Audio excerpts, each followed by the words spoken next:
Welcome to bird media. నేను మీ పవన్ కృష్ణమూర్తి. తెలంగాణలో ప్రతిష్టాత్మకంగా జరిపినటువంటి ఫార్ములా ఈ కార్ రేస్ సంగతి అందరికీ తెలిసినటువంటిదే. కేటీఆర్ మున్సిపల్ మంత్రిగా ఉండగా బీఆర్ఎస్ ప్రభుత్వ హయాంలో దాదాపు 58 కోట్ల రూపాయలు ట్రాన్సాక్షన్కి సంబంధించిన దాంట్లో రేవంత్ రెడ్డి గవర్నమెంట్ వచ్చిన తర్వాత కేసు నమోదు చేశారు. దానికి అప్డేట్స్ అన్ని కూడా బయటపెట్టారు, ఏం జరిగింది అనేటువంటిది. అనుమతులు లేకుండా అసలు ఏ విధంగా చేశారు, అదంతా మళ్ళీ క్విడ్ ప్రో కో ద్వారా వాళ్ళకే ఎలక్ట్రల్ బాండ్స్ రూపంలో కంపెనీ నుంచి ఫండ్స్ అనేవి కేటీఆర్ బీఆర్ఎస్ పార్టీకే వచ్చాయి అనేటువంటి ఆరోపణతోటి కేసు మూవ్ చేశారు. సో దానికి సంబంధించి ఐఏఎస్ అరవింద్ కుమార్, ఆ రోజు ఉన్నటువంటి ఐఏఎస్ అధికారి, సెక్రటరీగా ఉన్నటువంటి వ్యక్తి, ఆయనే దీన్ని కూడా ట్రాన్సాక్షన్ చేశారు. అది కూడా కేటీఆర్ చెప్తేనే, మంత్రి గారి ఆదేశాలతోటి చేయడం జరిగింది అనేటువంటిది ఆయన చెప్పారు. కేసు విచారణకు సంబంధించి పూర్తిగా సహకరిస్తానని కూడా ఆయన చెప్పడం జరిగింది.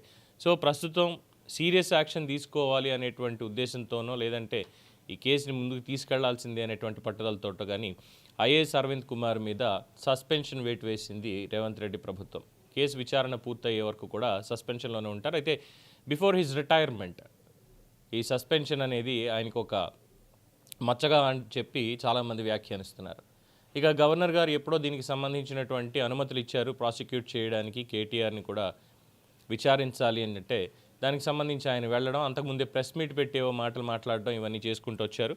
సో ప్రస్తుతానికి ఐఏఎస్ అరవింద్ సస్పెన్షన్ తర్వాత ఇప్పుడు నెక్స్ట్ కేటీఆర్ అరెస్ట్ ఏమైనా జరగబోతుందా అంటే అవును అనేటువంటి సమాధానం వినబడుతోంది. బట్ అది ఎప్పుడు ఏంటి అనేటువంటిది తెలియనటువంటి అంశం. ఎందుకంటే ఒక పక్కన అనేక వివాదాలు రేవంత్ రెడ్డి ప్రభుత్వాన్ని చుట్టుముడుతూ వస్తున్నాయి.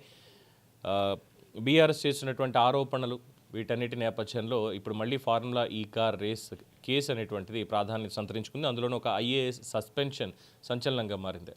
చూద్దాం, రేవంత్ రెడ్డి కేటీఆర్ని టచ్ చేస్తారా, అరెస్ట్ చేయగలుగుతారా ఈ కేసులో? వేచి చూడాల్సిందే.